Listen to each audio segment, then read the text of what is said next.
The NRL last week ventured north of Cape York to experience grassroots footy at its best during a week of activities leading into the Torres Strait Cup. Well, David, you've probably seen plenty of tournaments like these over your time. What do you make of the talent on display today?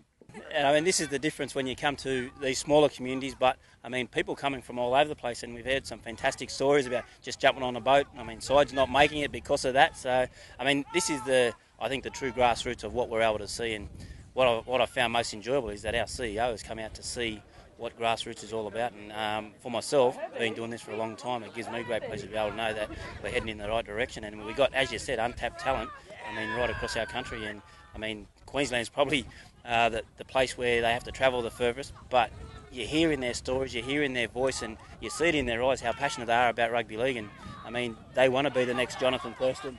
They want to be the next GI, and I mean, that's great that we have kids up here that your semi-Thaidays have come out of these communities, and I mean, it gives those kids the opportunity to be able to thrive.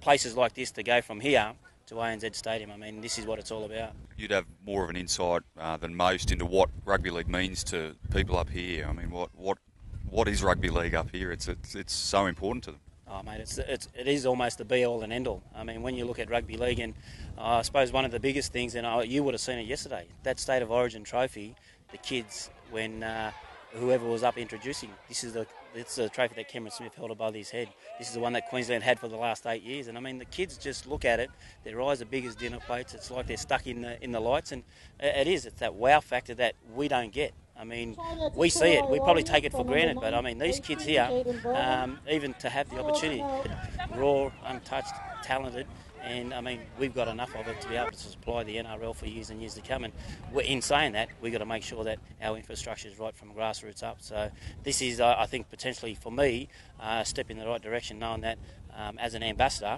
we've got everything in front of us. Queensland Rugby League officials were also there to witness how the game is played in the far north, providing an insight into what more can be done within these communities that live and breathe the game of rugby league.